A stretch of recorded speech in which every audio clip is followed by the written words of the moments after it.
it's Joelle. Hey, how's it going? I'm going to be talking this afternoon to Devan Sandiford, who worked with me last year and has some really exciting news. He's going to come on in a second. He was just having some audio issues, or maybe I was. I'm not sure. It seemed like it was him, but I don't know. And we're going to talk about his book and his writing and what he's been doing over the last year. Here we go. Here it comes. Here he comes. There we go. You there? Can you hear me? No! What is happening? That is so weird. You're on your phone, right? Yeah. Yeah. Okay. Let me try. Let me see if it is me, and maybe it's my headset. Let me take it. Okay, say something now. Yeah. Okay. All right. Devin's gonna figure this out. And I'm going to put my headset back in. There we go. So what I was just tooling around on Devin's site, and what I can see is that it was March 2nd, 2020, when he was last at the Moth Live, telling a story. And March 2nd, 2020, I mean, New York City went into lockdown on March 18th. So just a couple of weeks before we went into lockdown. In fact, I was in India at that time. I came back on March 9th and just kind of slid right into the pandemic.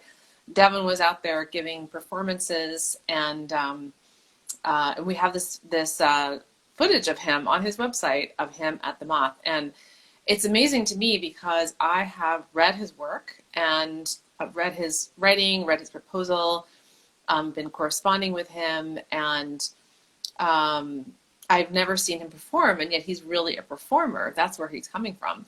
So it was really cool to see him on stage and to feel the audience really into it, and feel the energy of that room, which is something we haven't had in such a long time.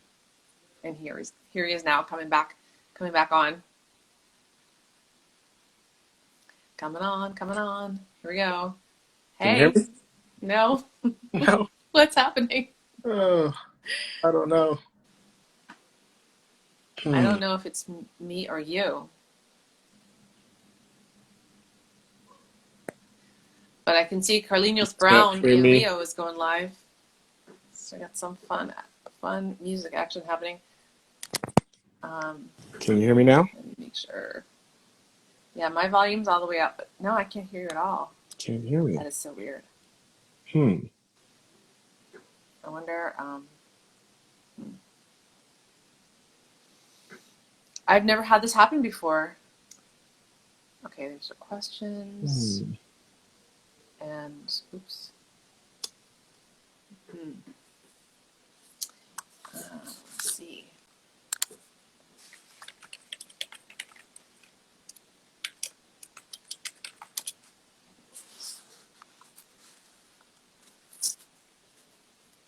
Hey there, Smoking Glass Literary. We're just having some audio issues, and we're Devin and I are trying to figure out what's happening. He just went to see if he could fix it, but we might have to just restart. But thanks so much for coming. Are you a friend of Devin's? Are you here to give him support? Find out what he's going to say? Me too, actually.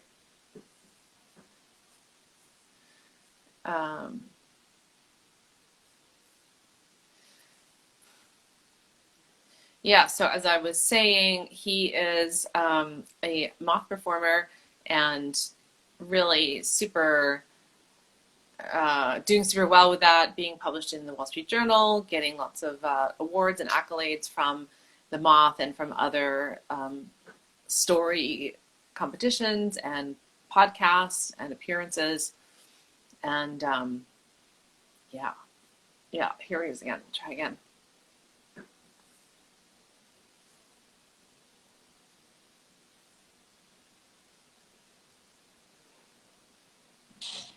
Hi. Can you hear me?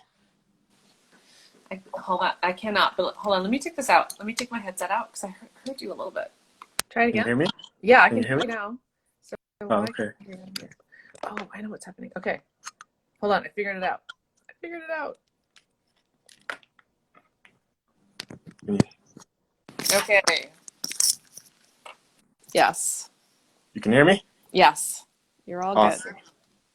I had tried 3 different devices trying to figure out what could possibly be a thing. So glad we finally got it. Mysterious technology. Yeah, I'm so glad you're here.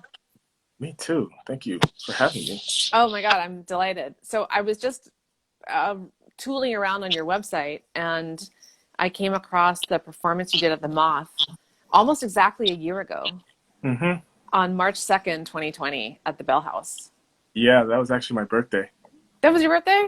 Yeah, Oh my gosh. And it it was a very just, lucky day. Birthday, and I got picked last of the show, which any storytellers know is usually one of the best spots. Or so you were the the best closer. spot. Yeah, And that story was so, I think I've read, I'm sure I've read that story in your proposal. yeah, yeah. You And have. it was so different to see it on the stage and everyone interacting with it. It was so like they were so engaged. They're just like yes, yes, yes. The energy in the room was really pumped. And I mean, there's that difference of like I read it on the page and now I'm hearing it, but there's also the difference of like we've been at home for a year.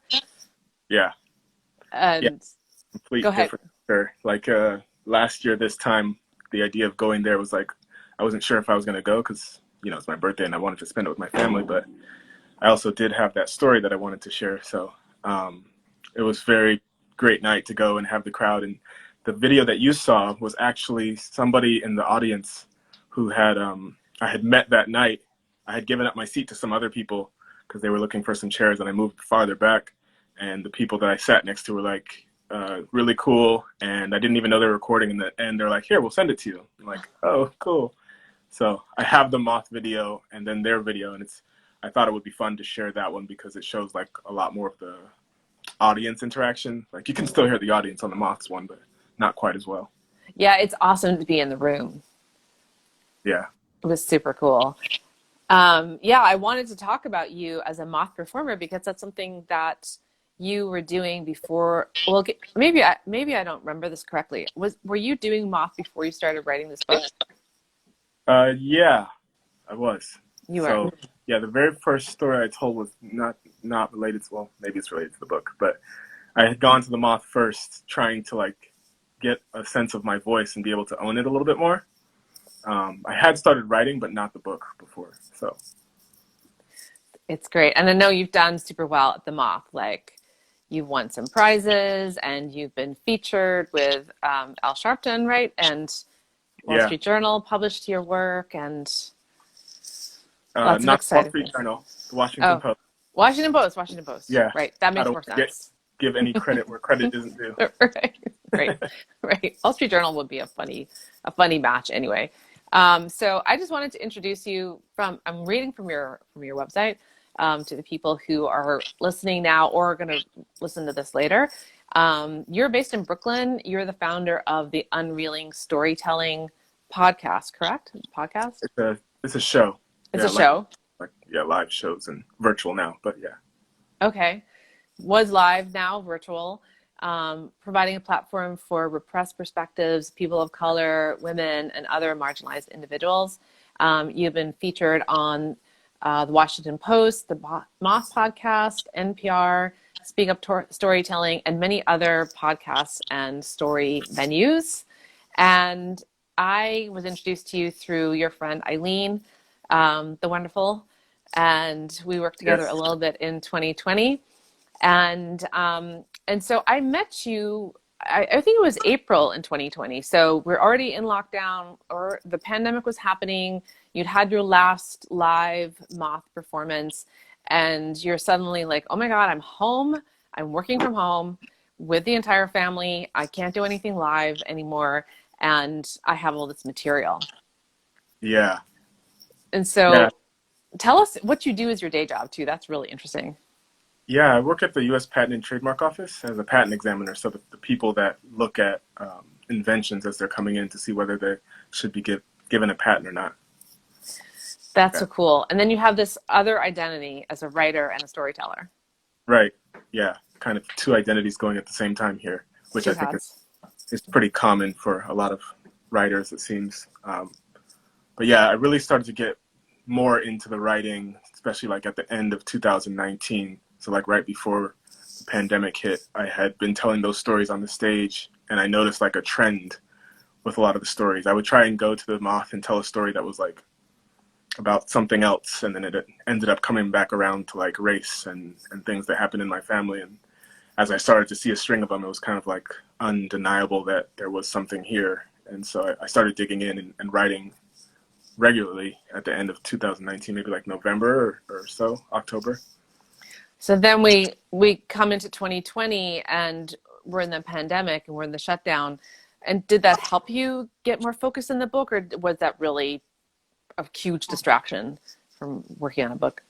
Yeah, I think initially it probably did help a bit. There was, no reason to go outside ever, really. So there was like less excuses, I would say. But yeah, in terms of like helping, I want to say working with you is what really brought a lot of focus in, because before that, I was writing every day with a writing partner, and like since like November, October, like I said, and I had a lot of materials, but it didn't have a structure at all. So I want to say, sitting down with you and having to do the work of putting something tangible on the page as it relates to structure was probably the thing that helped me most, more than the pandemic or not the pandemic. Yeah. Well, you have two young children at home with you, Yeah. so 9 and 6. that's got to be challenging for everybody. Yeah. Very challenging. And as you know, the Brooklyn apartments don't really lend themselves to having small children during a pandemic. So we don't have a Well, yard or anything like that. We're gosh, yeah. yeah. Right. And then you're trying to get work done, and your wife's trying to get work done, and everyone's trying to balance and have enough solo time and be creative. And that's really challenging. I mean, I know you're not alone, but wow. I mean, kudos to you, because you've done a lot of work this year. Yeah. Thank you. I would say that it seemed like a rolling amount of things that kept on adding on. And before, I probably would use those things as like excuses. So I'm pretty proud of myself that I didn't, between the pandemic, the kids, like you said, my wife having work here too. And, the stuff that happened in the summer of 2020 with like race popping up as I'm writing about race was really challenging. So, Yeah, I wanted to ask you about that, because I could see on the one hand, it could be very validating and spur your writing along, because although you always know that you're not the only one experiencing the things you're writing about, to have such an upswell culturally must have been, on the one hand, very validating, but on the other hand, really painful. So how did Black Lives Matter really coming up with such strength, um, or rearing its head again with such strength last spring and summer, affect your writing? yeah, I would say that the emotions this time around, I mean, the emotions every time around when something happens in the news is really tough, but the emotions this time around were much heavier, and really had no place to escape other than the writing. So I want to say it did drive me in a way that was like positive, that I had a release that I hadn't previously had when other things had come up. So it was helpful in the sense of like having a place to put these emotions down and not have to carry them everywhere I go. But I think it was also very challenging because some of the people that knew about the book and people in my writing groups and, people who were encouraging me were also like pushing me, encouraging me to like, do it now, do it now. And that was really hard for me to like handle or like grapple with the idea of like, this is the moment because something has just happened. And it felt like, initially it did feel like I want to actually stop writing, because it felt like it became like on the back of George Floyd, and like that it wasn't where it started for me, and I didn't want anyone thinking that's what I was doing. And people who knew me from before would know, of course, that wasn't what it is. But anybody that met me knew. For me, it was like, oh, here's a person coming along trying to capitalize on this moment, and so that was very difficult. And I think it was you that helped me and a couple other writing partners to like, remind me that like this, you were writing about this before this happened. And of course, there's going to be more incidents that do occur.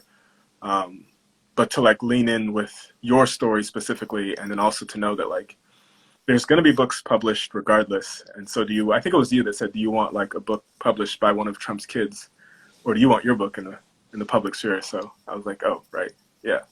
So, Yeah, and also because the way that you're coming at race is so personal, you're telling you're I mean you tell us about your stories, but you're telling us your stories of your life, and woven in them are these stories of race. So maybe this is a good time for you to give us an orientation to your book and tell us what it's about and the title, and when you started writing, what it was for, and then what it's become. yeah. Yeah. I think I'll start with the working title. Uh, it's Human Like You. And you, of course, helped me with the distinction between human like you, pointing a finger, and human like you, as I'm trying to like reclaim my own humanity. It's the story really of me starting off as a 6-year-old boy trying to search for my voice and my humanity after my uncle was shot and killed by the police in the front of my grandparents' home next door to my own home, and having those moments with my family where no one really talked about it. And so I think as it started to develop, the initiating thing I think was probably my sons, because for a long time I had just like run from all these racial moments, racial abuse in my life. But then when I saw that how it was impacting them, it was kind of like a call to like go back and make sure to find my humanity, so I'm not passing this grief on to them. I'm not passing these like beliefs about being less than to them. And so it started off very focused on them. And then as I dug in more, I realized that it obviously didn't just affect my kids. It affected my wife, and it affected me throughout my whole life. And really every time I dug in more, I found more areas of like really intense pain that I had kind of covered with like humor or avoidance. And, that's what the book is about, really showing how I dealt with racism my whole life, and how that actually turned into something bigger because I didn't do it the right way. That's such a fascinating angle. And I say angle not because you're angling it, but because like that's your perspective, your point of view, that that you had internalized the silence, and that ended up having these painful effects far beyond you as well. Yeah. Yeah. I think if I remember correctly, in the process of you working on this material, you had conversations with your mother, I believe. It was her brother who was killed, right? Yeah. My mom's Yeah. youngest brother. Yeah. And So, yeah, go ahead. I think it's a conversation that I had been wanting to have for quite some time. When I was little, it was certainly something that I like didn't want to talk about. Uh, yeah, I think probably still up until like last year, I didn't want to talk about it more from a standpoint of like I didn't want to cause my mom any more pain. Like, I'm a very strong empath, so I can like feel other people's emotions. Like, not like oh, I know what you're saying, but actually can feel like the weight of their emotions in my own body. And so for a long time, I was kind of running from the conversation and didn't want to. I thought, how selfish of me to make my mom relive this experience. And, when I did have the conversation with her, it was very much her having to relive the experience. The first time I ever seen my mom cry in my whole life. And so it was a really powerful conversation that needed to happen, obviously, and did feel very freeing. And my mom seemed like she actually wanted to share, even though it was painful. Like it seemed like she had been waiting for someone to like give her a chance to release it and not to hold on to it. And from there, I did end up having a conversation with my dad as well. I don't think I told you that, but that was more recent. And the conversation with him was a bit different. I don't know if I was more guarded that led to like him being more guarded, or what parts of it, but it was a good conversation as well. And I found out some new things about my uncle that I had never known, and some things about the scene that I had never known. I think mostly just having visions and ideas of what happened was what I had most of my life. And after talking to them, I started to get more and more pieces of, how big of a moment it really was, even bigger than I thought it was. So Wow. That's so powerful. That's like the power of the empath, the power of the writer, and the power in some degree of this knowledge that's transmuted from generation to generation, whether it's spoken or unspoken.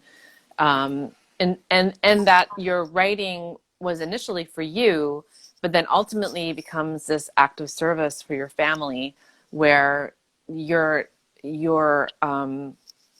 helping other generations to integrate and process what happened in the service of your own project, of your own expression, of your own creativity.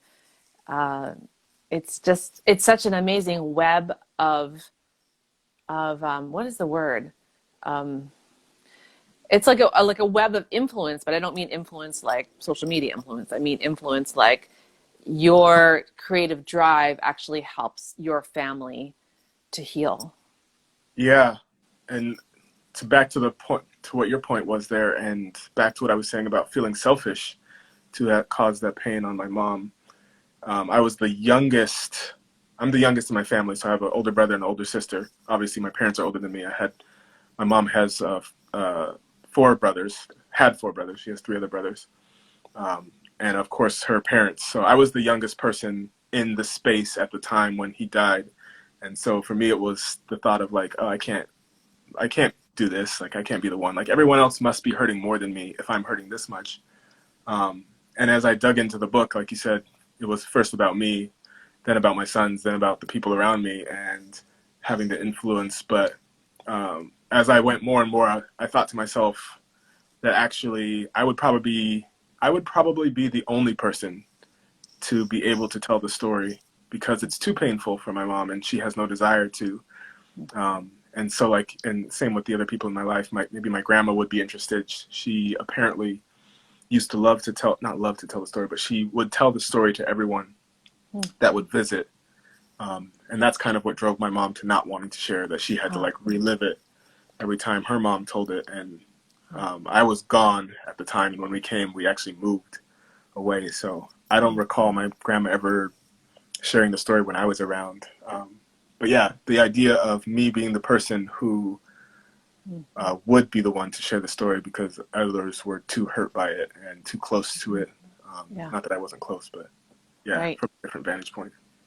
Right. And maybe from your vantage point as the youngest and as a child, you actually did have the bandwidth to tell the story and to retell it in a way that wasn't that was more healing than your grandmother's way of telling it. Yeah, maybe. I think, yeah, my grandma was there when it happened. And so my version of the conversation with my mom was certainly more like uh, curious and inquiring of her and wondering and sharing with her how it impacted me, the things that followed, moving to California and obviously that not from there, lots of racial things happened in my life. And so like Yeah. what to do with those emotions and the feelings when they pop up and how those things really hurt me. And I think sharing that with my mom was like certainly a different vantage point than how my grandma would have been talking about the actual incident itself. So Right. Right. Amazing. I mean, it's such a powerful story, and I'm really so sorry for your about your family. And at the same time, I'm really glad you're writing these stories because I think that they are flashpoints for you and for people who are going to read them. So I just want to talk a little bit about the book itself. Just get nerdy about the book. yeah, um, so they are short essays that start in your childhood and then are highlights from different moments from your adulthood, and they come right up till today when you are living in Brooklyn with your wife and your two sons. Is that correct? yes, I would say 90% of that was correct. Okay. I didn't know about spoilers, but I had a person who came into my community, um, my agent, who Yay! discouraged me, or not discouraged me, but encouraged me to think of it as more than a collection of essays. That both it would be hard to sell a collection of essays without, um, as a not a celebrity. Like usually celebrities are the ones that have those apparently, or people who have been in the industry for a long time. But also to think of it that the term short stories or essays in the industry can often be thought of as like them being separate, distinct. And for my life, which is of course true for most, I would say, there's a very clear link between each of them that builds like this full story arc. And so everything else that you mentioned, I would say is true. And then the idea of them not being classified as essays has shifted recently. Interesting. I totally understand where she's coming from, and I want to come back to the agent conversation in a second, but I'm so curious to know. So then are you just calling them chapters, or are you actually writing more material so they're more directly connected throughout the book? Like, how is that changing how you're writing the book? Yeah, that's still a question for the writing of the actual book. I have gone through and I have drafts of each of the chapters that I've thought of. And so the first thing that it changed was, yeah, the idea that each one's a chapter. But then to think of it within a structure, and I think the structure that's seeming to fit is like the hero's journey of sorts, really trying to search for it and find my voice. And so like, yeah, there is a bit of like linking. I want to say that the essays were already linked in a pretty clear way, but the distinction in calling them chapters and then like knowing that they're supposed to be linked does add a bit of depth that is still currently being written. So like even the idea of like between the thing what happened with my uncle and within the time period of leaving Florida 10 months after actually the Rodney King stuff happened in California. And so the idea of those two things, of course, they're linked in my life, and they should be linked in the book for the same reason, I would imagine. So Wow. providing a way to carry my story through as it is the story, a part of the story of my life. Obviously, there's Right. other things that occurred other than race. So That is such a powerful idea of you moving away from Florida, where your uncle was killed by the police, to California, where the Rodney King riots are happening. It's like yeah, that, like those are two very powerful bookends of a yeah, trip. yeah, I would say so. And being a 6-year-old when this happens, and uh, I don't think my parents let me watch a ton, but I remember enough of watching the LA riots to think that like fire, this is so much fire, craziness, people screaming. In my head, it was certainly like, this is the scene of what hell looks like from what I've heard of hell as a 6-year-old. And so the idea of it being like a war or hell and the ways that it connected to my life was like, I want to say that a part of my innocence was lost in that 10-month stretch after my uncle passed. So Whew, that's an early age to lose your innocence, for sure. yeah, and I still kept some, but between the race stuff, masculinity, Mm. and maybe a little bit of Christianity, honestly, there was a there was a lot of What's left? you're not allowed to be this communicated Mm. to me. So Wow, that's powerful. And yes, right, and not something that's exactly over in terms of where we are at now. yeah, Um, I want to make sure we talk about your book journey because we started off talking about, I was asking about Black Lives Matter and how that affected your writing. And you were saying that you didn't want it to ride on, you didn't want to pitch a book, even though you have been writing these essays and you have been writing about race well before 2020's version of Black Lives Matter, that you didn't want to be perceived as an opportunist in this moment, and you didn't want your book to rest on the back of George Floyd, and then and you didn't, of course. And then since then, you've been pursuing finding an agent, researching an agent, and you now have one.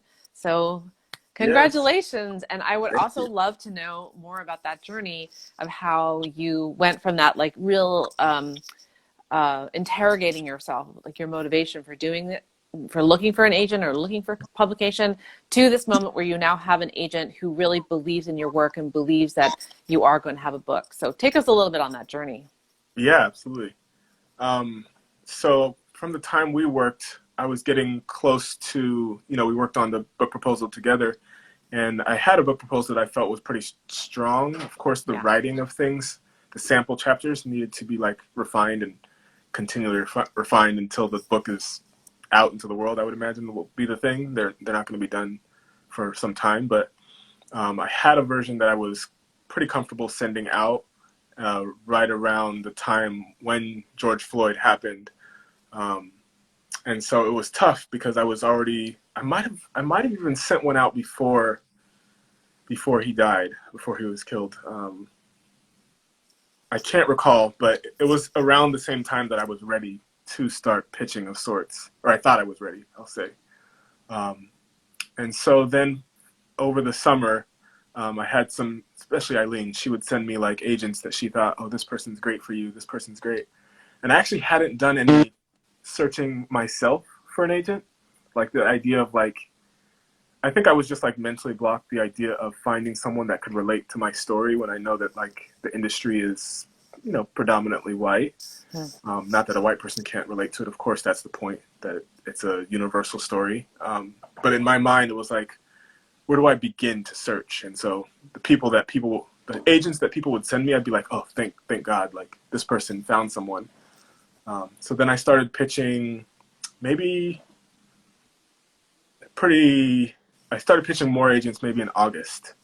Okay. And when I say more agents, it sounds like I was pitching a lot, but actually I went back and I looked and it was only like, I only pitched 3 agents in August.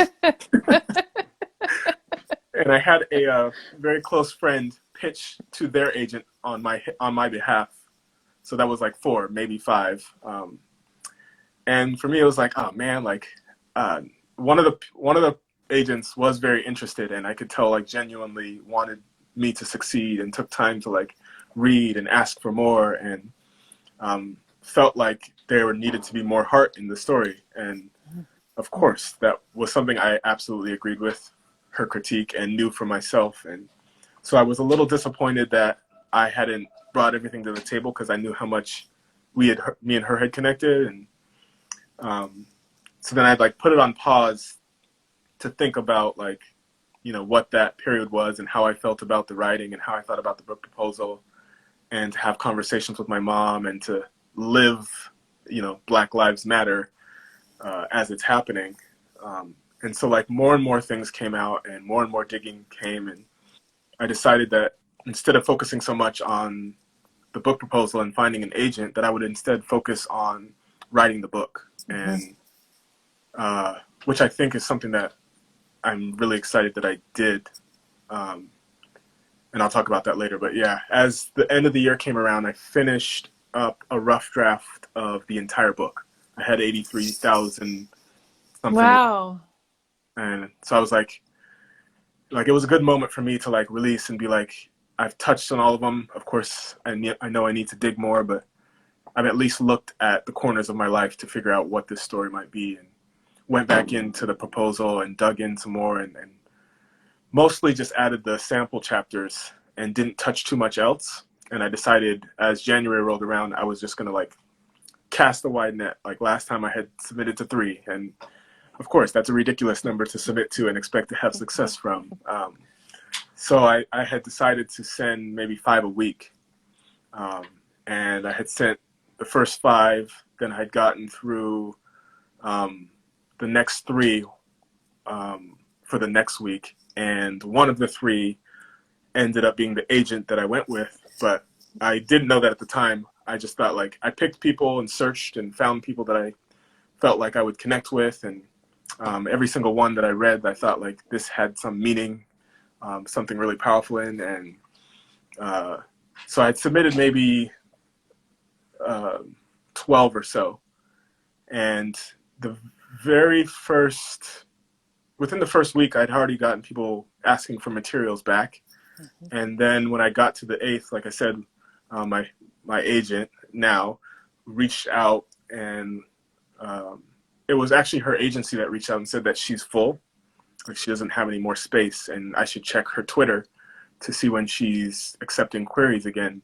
And so I had like clicked on her Twitter, and I'd seen her last tweet was like, I have to close down. I'm like, oh, I should have like been on Twitter looking, and if I was on Twitter, I wouldn't have submitted to her actually. So it ended up working out much better that I wasn't on Twitter, because 3 minutes after her agency reached out, she was like, "Yes, please send me like everything that you have. Like, I'm so excited for this." There was something on her website. She had talked about like wanting authors that are willing to work hard and go back and forth a lot. And that had like really resonated with me. And I was like, that is what I'm looking for, to like really go in, and that she was willing to work just as hard. It's both of our names that go on it. So Yeah. I had put that in the query and said, like, if it's not a hell yes, then I know it's a no. And so like, I was so excited to see how excited she was. But we are still in the middle of the pandemic. So I'm here in my apartment, and I'm like getting lunch ready for the boys. Like, I can't send her the materials right away. Getting lunch for them, trying to do remote learning. At the time, the remote learning was like way crazier. So I think it had been like an hour or two after she had emailed, and she said like, she emailed me again, and she was like, I noticed you haven't responded. I'm responding again. It doesn't mean that I'm not busy, because I am busy, but just how excited I am, and I'm assuming that you're just busy, and that's why you haven't responded. Oh my God. So then I was like, okay. You're dying inside. Yeah, she was so excited. And so I was like, okay, let me put down the rest of the stuff that I actually, was supposed to be doing. And I was just like, it can wait. There's food, and my kids are old enough to find a snack. Like, they'll figure it out. So I sent her back some things. And from there, it was just like back and forth. She was really excited about everything that she saw. She started getting distracted and watching some of my videos on my website, and really going in and digging in. And she started working from the very first day that I sent her the proposal, like started giving feedback and things like that. So I had to pull back my excitement, because I felt immediately that she was the one, but I had sent out like these 12, 13 others, and it had people who were already reading, and people that I knew there's no possible way that they could have started reading even. So I went back to the people who had already been reading and told them that my agent had actually extended a verbal offer, like maybe it was a couple days after we had first connected. It was on Martin Luther King Day, actually. And so she had given a verbal offer when we talked impromptu on Zoom, and then she sent over an offer through email. So I went back to them and told them that I had an offer, and that I was still, interested in hearing, to talk to them, to see where they were and to see if we connected. But I wanted to also be respectful and to get back to her in a decent amount of time. So I sent out those emails to the people who were reading, and to the people who had specifically put in their submission guidelines, if you get contacted, do this. And so that's what I did. And for the other people, I sent them that they were people that I knew I wouldn't pick over her. And so I just like told them outright that like, I'm accepting this offer, even though I hadn't accepted it yet. And so a week later, I had decided that she was the right one. And I emailed her my acceptance, and apparently she was working in the basement of their building doing like a bunch of like grunt work that she was really not enjoying. And then she came upstairs and saw the email, and she was so excited. So she called me, and like we had like a little celebration right there over the phone. Oh my gosh. It was great. Wow. And she's in Toronto, right? Yeah. Or I guess I don't know geography very well, but in Canada, yeah, I think she's in Toronto or in Ontario. Probably in Toronto. Maybe, yeah, I should go back and look. My geography is terrible, but yes. Well, congratulations. And I love that, hey, Annie, I love that you, well, first of all, congratulations. I'm just so thrilled that you have representation, and that your book is now, it's taken this big step forward towards becoming a book, a published book. It was already in the making, but now it's really entering the leagues. And that you have someone who's so willing to work with you, because not all agents are, agents are like all kinds of people. They operate in all kinds of ways, and some people want to jump in with their authors and really get in the weeds. And some people really don't. They just want to deal with the sales, and that's it. So there's a whole spectrum of possibilities out there. So you got someone who's like really on board, like in the sentences with you, and is as excited as you are, like calling on the phone and saying, yeah, we're in this, we're doing it. And that's so awesome, like such a good match. And I'm really glad that you asked for that in your letter too, that you were really clear about that going out there with that. That you knew that you needed that hell yes from someone who was going to represent you. Like you really needed a full on board team player to go with you through this. Yeah. And I think that goes back to you and me, when the first time we met, that there's like a lack of self-love and self-esteem probably that's driven by things from my past and things like that. But the idea that I didn't have a huge belief in myself. And so I definitely felt like I needed someone that would like encourage me to believe in myself and to continue to find that like my own belief and to know that I can do this. And so, yeah, the idea of having someone who was hands-on was an absolute for me. And one of the agents that, I said I gave them a time period, this is why I'm going to respond to her, was like, I love all of this, and I think you have the right agent already, without having known who your agent is, but to know how excited they are for you to have to give you an offer this quick, it shows that they're willing to do a lot of work with you. And so I'm not saying no, but I think you already have the right agent. So I was like, that was kind of like the last one that I needed to, like, for whatever reason that I was holding on to, like, I already knew Hillary, my agent, was the one. But that feedback from another agent was like, of course, what are you waiting for? This is exactly what you're looking for. That's so awesome. It's awesome that there was almost camaraderie among the agents on your behalf, like getting behind you in that way. So I want to go back to something you said earlier about how you're really glad that you took a pause on shaping the proposal and pitching the proposal, and you wrote a lot of the material. Like you wrote 83, did you say 83,000 words? Like you just sat down and got into the material. And part of the reason I want to hear what you have to say about it is that the proposal and the manuscript sometimes do this dance with each other, where you start out writing and then you pause and you shape, which is what the proposal is doing, and then you're like, I'm tired of this, I don't want to pitch, like I want to be in the creativity, and you go back into the creative stuff. So tell us about that. I'm curious to know how that was. Like, how'd you get to that? Yeah, I think a lot of writers, and especially me, or maybe I can only speak for myself, but I think a lot of writers have this thing about like a voice in the back of your head, like, I can't do it, or like, you can't do it. And so like the idea of like getting all the way through, regardless of, the idea of maybe I don't have enough dialogue, or there's not enough scenes, there's not enough character development, poor writing.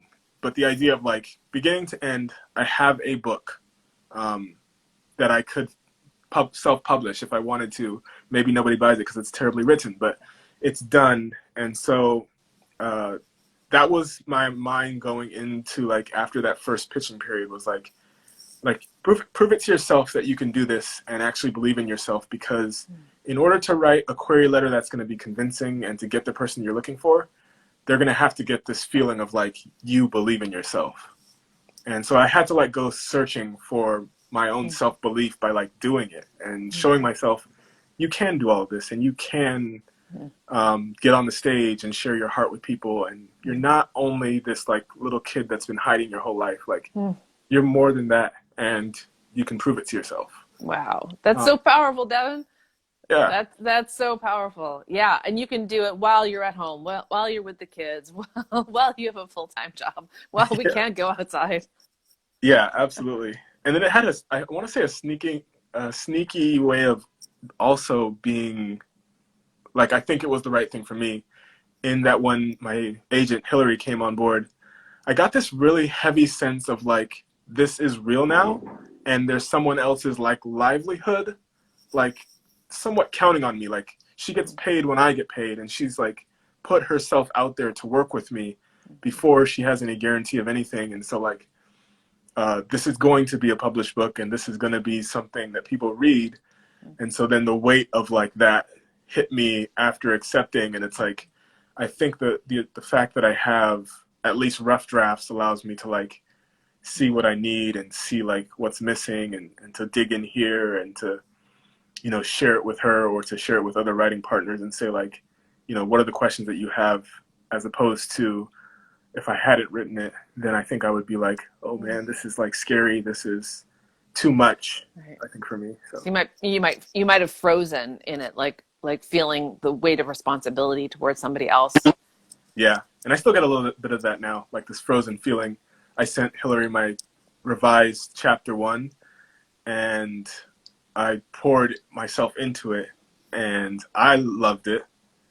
And so like sending it to her was like, will she love it? I don't know, but I loved it. And no, she actually really loved it. And so like, then it was like, oh man, I know how much work it took to like revise that one. Like if I have to revise every single one of these with that amount of like vulnerability and heart, like, wow. So, but I guess that's the process. It could be the process, and you also maybe will find your pace, you know, like a runner, you know, Yeah. you'll find your pacing.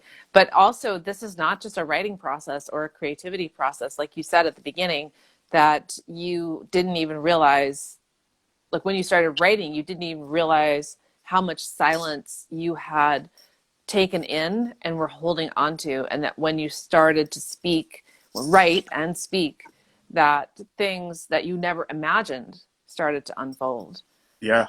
Yeah. I have those moments often now, and they come at the most random times. So like last night, maybe 2 nights ago, I was washing the dishes and I was like listening to a song and it was about like a little boy, and it just like hit me.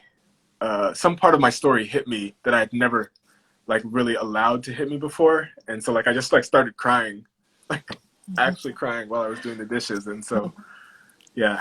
It's a perfect time to cry. Yeah.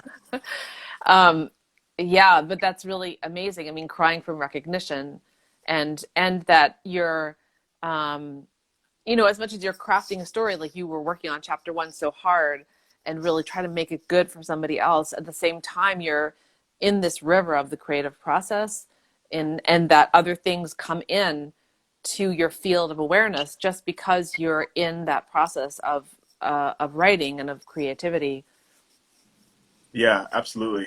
And that's why I've made like a conscious decision at the beginning of the year to start reading more. But like, yeah, a lot of different spaces where it just like randomly comes in. Like I can be doing something that's completely unrelated and it just like pops up. So Yeah. I will say that I think it can't go without mentioning that I had a very supportive member of this process, which was my therapist. She helped me start digging into a lot of these things beginning in the summertime. She actually started working with my wife first, and she ended up passing away a few weeks ago. Oh, wow. I'm so sorry. And so, yeah, it's been really tough losing her and knowing how much she contributed to my life and to the book and to the ability to open up and to be free and to face these fears that I had run from. And so I think a friend said it like the best, that like she's still contributing to the book now in the things that she told me. So that's absolutely true. And I want to say, as of today, I'm leaning towards the story of her impact on me is like an epilogue, or it could be a chapter for the book, or maybe a subsequent book. Yeah. Wow, that's so powerful. Yeah, I'm so sorry. That must be really hard. Yeah, it was a surprising hard. Yeah. Yeah. Um, I realized that I promised you we'd only talk for 30 minutes, and now It's okay. it's I love been to talk. way longer.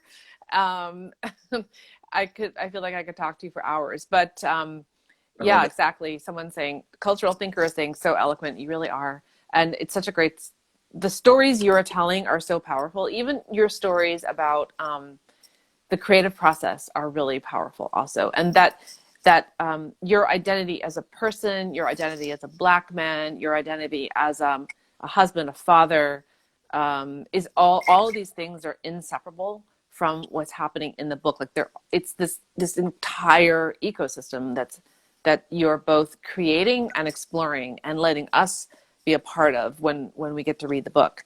So I'm really so excited for this book. You know that I always was, and I hope you get to enjoy the whole process of creating it, even though I know it's going to be full of like, a lot of things. It's not just going to be one thing. And I hope you write about the process too, because already it's been very powerful. What has come up because you're writing, the elements that go into it, the realizations that happen. And I love how you followed your intuition to write the whole manuscript, to give yourself that experience of being able to do it, that you absolutely did have that in you. That just seems like following your gut was an inspired thing to do. It gives you such a great foundation now to work with your agent on. And I can't wait for this book. I can't wait for it. It's going to be great. It's going to be great. And I hope you talk about the process. Yeah, thank you. I certainly will. The process is a big part of it for sure. And like you mentioned, the things that weave together have been both a blessing and difficult to how does race intersect with toxic masculinity in contributing to my silence? And so, right. I want to talk about the process and how it was hard to do those things, and also, the positive feedback that I got from myself when I did dig into, like, especially chapter 1. Like, I never allowed myself to go in those spaces previously, and so it was great to feel that and to go into there, even though it was painful. The end result was very helpful for me as a person. Right. I see you're commenting about people's comments or things, and I actually didn't want to mess with anything, but I can't see a single comment. I can't see anybody who's in. I'm All sorry. I see is one person watching.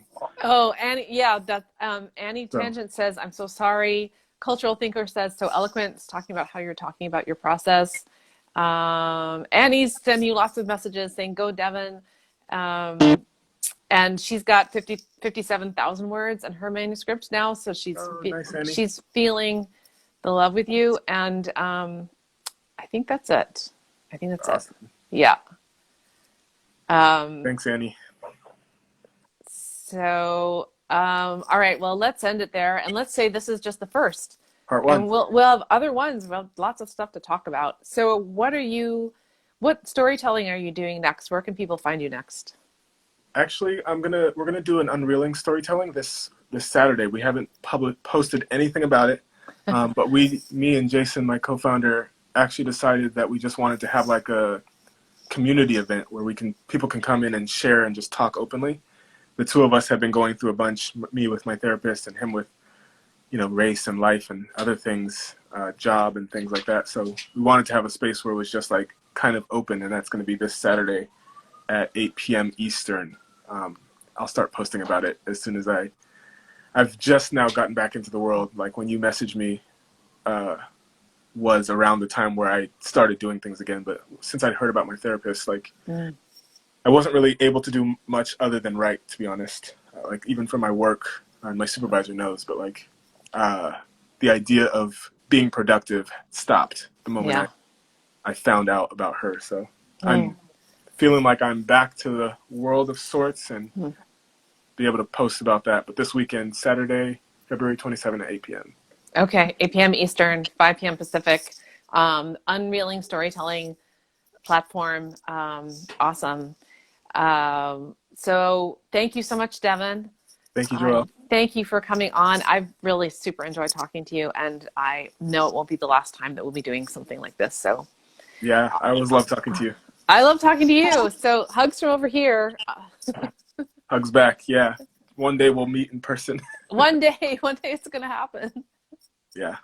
Thank you so much. All right. Thank you. Talk to you soon. Bye. Bye.